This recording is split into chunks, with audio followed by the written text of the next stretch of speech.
كنت ميتا في بحور الغي والإثم غريقا كنت عابدا في قيود الذنب مملوكا رقيقا. الحمد لله وكفى وسلام على عباده الذين اصطفى. أما بعد، اللهم علمنا ما ينفعنا وانفعنا بما علمتنا وزدنا علما. We have started a discussion of wudu, and we had talked about the fara'id and the sunan and the mustahabbat, and we had discussed the method of beginning wudu from washing our hands, including all the sunan, all the way to washing the feet. And we also mentioned the makruhat and the dislike, such as wasting water, talking to people while doing wudu. And as for wudu or any other action that we do in the sharia that's upon us, many a times the hukum of that action changes. What do I mean by that? For example, wudu sometimes is fard upon a person. Sometimes wudu is wajib upon the person in the situation. And sometimes it's mustahab. So the musannif and the author, he breaks down these three scenarios where the wudu is fard, wajib and mustahab. Number one, he mentions one is wudu fard for a person.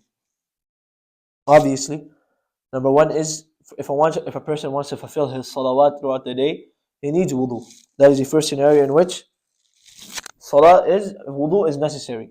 Is it only for the first fard salah? No. For nafil too. Any type of salah a person wants to pray, he must have wudu to pray that salah. Number two is for the janazah salah. Some people may have the misconception that I'm not doing ruku' and sujood. It is not a regular salah. It is also a form of dua for the mayyit, so wudu is not necessary. But wudu is necessary for salatul janazah also. Number three, according to the ahnaf, they mentioned that if a person, when he's reciting the Quran and he reads the ayah upon which sajda is necessary, then for that a person also requires wudu. There's other imam who are of the opinion that no, a person can do sajda tilawah, as they say, without having wudu. But the ahnaf, they mentioned that no, if a person reads such an ayah and he has to do sajda, he must have wudu to do that sajda. Number four, they mentioned that if a person wants to touch the Mus'haf Sharif, right, the Quran, the maktub which is written, a person must need wudu. Now over here a question arises, what about nowadays we have our phones, a laptop, an iPad, and I'm outside, do I need wudu to touch that? In this there is ikhtilaf between the ulama, but simply wudu is not necessary to touch that phone. For example, I'm reading from the phone and the page is on the phone. The ulama mentioned, majority, that you do not need wudu to touch that. The wudu is necessary only to touch the Mus'haf of the Quran. One is wudu wajib upon a person. This was when it was fard, right? Number two was wajib. Fiqh mentioned, the ahnaf, they mentioned that wudu is only wajib in one scenario, where when a person has to do tawaf. When he does tawaf of the Kaaba, wudu is wajib upon a person. As for the mustahabbat, there are many. Number one, for example, a person, before he goes to sleep, from the sunan and from the mustahabbat before he goes to sleep, there's many, but one of them is having wudu before a person goes to sleep, in the state of wudu that he goes to sleep. Number two, as soon as he wakes up.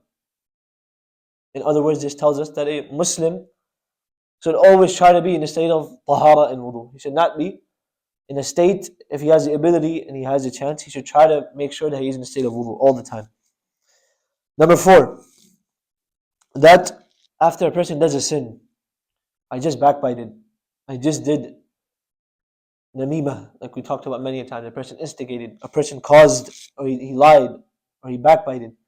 So right away a person should do wudu. Now, as we know, we've heard before, wudu is one of the means that Allah subhanahu wa ta'ala, He removes the sins of a person. The sins I've done with my hand, the sins I've done with my eyes, the sins I've done with my feet. Inshallah, we have hope in the mercy of Allah subhanahu wa ta'ala. Allah subhanahu wa ta'ala revealed the minor sins that happen through our limbs, right? So after a sin that occurs, it is mustahab for a person to do wudu. The next point he mentioned is when we clean ourselves, those hairs that we are told to clean, for example, under the armpits, under the navel, when a person does this, he should make wudu right away. And the next is that if a person is in a situation where he has to give ghusl to a mayyit, the dead body is there, it is better for him, it is mustahab for him to do wudu, make sure he's in the halat of wudu before he does ghusl of the mayyit. The next is when a person has laughed out loud, outside of salah.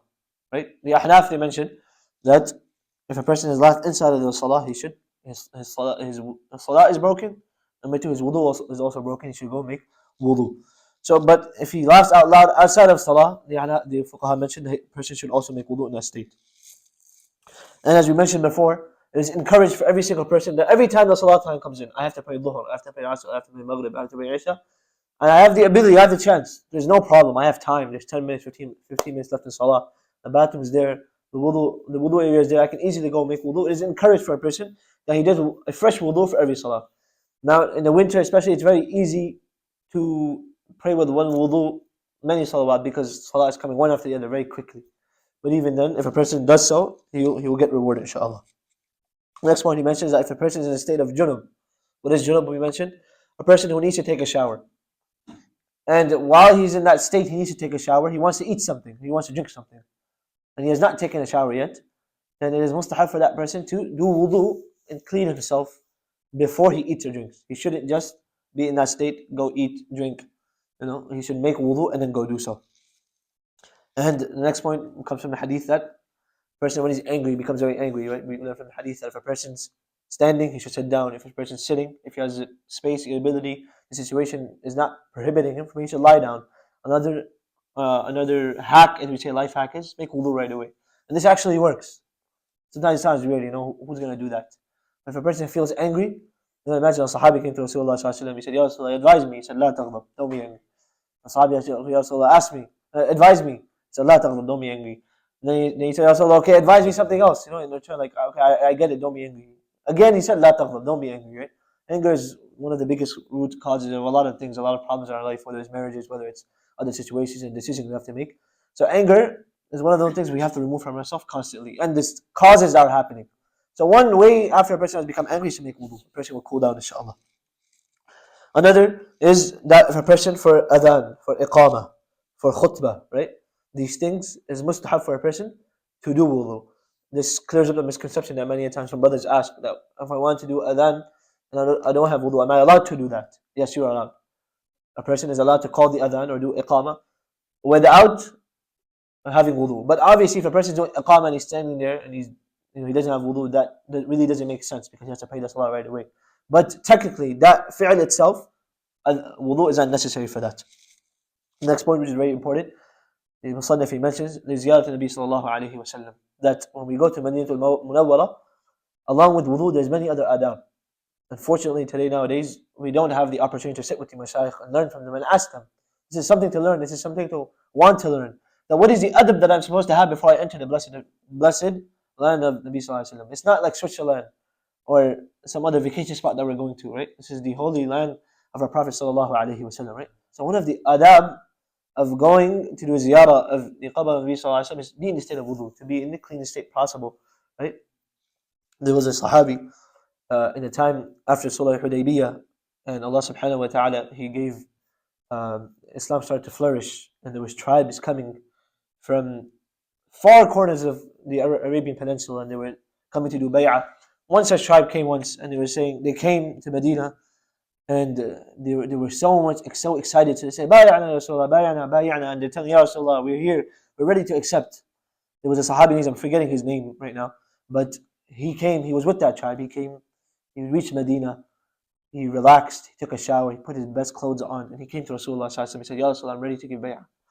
So Rasulullah sallallahu alaihi wasallam, usually his habit was that he would never ever praise someone to their face, right? And this is also a hadith of Nabi sallallahu alaihi wasallam. Abdullah ibn Umar radiallahu ta'ala narrates that the person praises you to the face, take soil and put it in his mouth. Why? Because there's a fear and there's a danger that when a person praises to my face, my ego gets inflated. I have the chance of having kibr and ego in myself. So Rasulullah's habit was never to praise a person in his face, usually. But he loved this quality of him so much that he praised him. And he said, you have two qualities from that which is sabr and patience, that you take your time, ta'anni, being relaxed. You took a shower, you put your best clothes on, came in a relaxed manner, came to me and asked for bay'ah, as opposed to the other people of the tribe. They came rushing straight from traveling and they're asking Ya Rasulullah, we're ready to accept Islam. So wudu is one of the adab, many adab of the ziyarah of Nabi sallallahu alayhi wasallam. The last two is, number one is wuquf in Arafah. When a person's in Hajj, the ninth, and he's in Arafah, he should try to stay in the state of wudu throughout the whole day. And the last one is for sa'i, right? If a person wants to do sa'i between Safa and Marwa, he should be in the state of wudu. What breaks your wudu? Nawaqid al-wudu, right? We've learned about the mustahabbat and how to do wudu. What breaks the wudu? Number one, he mentions, is anything that comes out from the two sabilain. Sabilain meaning the two parts of the body, the front and the back. Anything that comes out, that will break the wudu. Anything. Number two, according to the Ahnaf, they mentioned that if blood comes, right? Blood comes out the body, I get a scratch, I get hurt. And along with the blood coming out, the blood moves from the spot where the zakhm is, or where the blood was coming out from. So on my hand, I have a scratch, or I get injured, and the blood comes out, and it's so much that it begins to flow, or it moves, and this necessitates wudu upon the person, according to the Ahnaf. And then he mentions that if a person begins to throw up blood, person throws up blood, but over here again there's a condition. The condition is that a person who's throwing up, he would see that is the blood overpowering my saliva, or is my saliva more? If the blood overpowers the saliva, whatever is in the mouth, then the wudu will break. If it's less than that, then the wudu will not break. The next is that if a person throws up, right? First we talk about throwing up in blood. Now, just throwing up in general, right? The condition over here also, there's another condition, is that a person must throw up full mouth, right? For example, when a person is throwing up, he can feel the full pressure coming and his mouth fills up and he completely throws up. It shouldn't be just he ate something and residue is coming up. That won't break wudu. But if a person is actually throwing up with full force and his full mouth, that will break wudu. If a person sleeps and when he was sleeping, his maq'ad, when he was sleeping, he didn't go into complete sleep and his maq'ad, his joints didn't release. What does that mean? That a good way to understand is, for example, I'm leaning on the wall or I'm leaning on something and I go to sleep. Now if your person asks, how do you know if I'm really leaning? Maybe I was holding myself, I wasn't all the way. So the simple answer the Fiqh write in the books is that you would consider, for example, if I was leaning on something and if that object was to be removed, I would fall. So for example, if I'm leaning on the wall and the leaning was such that if the wall, for example, wasn't there in that scenario and it was removed, I would fall. That means that's considered leaning in the eyes of the Sharia. So if a person sleeps in a way where his leans on something or the joints become loose, then he has lost his wudu. And then he mentions if a person becomes unconscious, if a person becomes crazy, if a person intoxicates himself, he drinks wine, if he does some other form of abuses any drug and he becomes intoxicated, this will break his wudu. And then he reiterates the point before that he mentioned, according to the Ahnaf, a person laughs out loud in salah. What does that mean now? A person asks, I just smirked or I just giggled. So the simple way to understand is that you laugh so loud that the next person next to you can understand that you are laughing, right? That's qahqaha. It doesn't mean that I have to hold my belly and start laughing. That doesn't mean laugh out loud. Rather, I laugh in such a way that another person can tell, or a person standing next to me, he could have understood that I was laughing. This will break the wudu. And then he mentions that the laughing out loud in salah is only confined to those salah without ruku and sajda. So an example of that is, for example, if a person is praying salatul janazah, person is praying salatul janazah and he laughs for some reason, that'll be a really weird reason to laugh in the janazah. But if he does so, then his wudu will not be broken. Now, some things that are misconceptions. Sometimes if we look at these things and we think, oh, this definitely broke my wudu. Number one is that if, as you mentioned, blood came out but it didn't move from the spot. It was so little that the blood you can just see the blood but it didn't move. It was very minute. Easy example of that, sometimes when we peel a pimple and some blood comes out to the head of the pimple where it was, right? And it's not so much that it flows, then that won't break wudu. That will not break a wudu a person. Why is this important? Because many times you get wahmi, in Urdu we say, these people with mental issues, that they get one scratch, it's just a scratch, and it got a little red, and now the person is running to the bathroom every 2 minutes, right? So it's very important to be clear about the masail, right? Little things like that will not necessitate the break of wudu, right? If a person's injury is so much that the blood begins to flow, then the wudu will break. Number two, if the piece of flesh falls out, or a simple example, a common example is many times when we pick our pimples.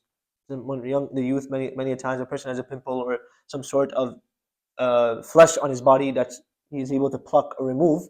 So when he removes that, maybe it might be a lot in quantity, but even he removes that, no blood is flowing from it, and that won't make wudu either, right? Many people, they're in the misconception that if I pop my pimple and there's no blood, or I remove a freckle or something from my face or from my body, then that breaks my wudu. This is not the case, right? Only, and if only, blood flows from the body from somewhere, then the wudu will break. And then he says that if many times, sometimes in Arabic it's called dood, or some sort of insect, many times, unfortunately, may Allah protect, sometimes they go into the ear or some other places, and if that comes back out, right, from the ear, then that won't break wudu. Why? Because this does not fall into the category of blood or any of the other sort.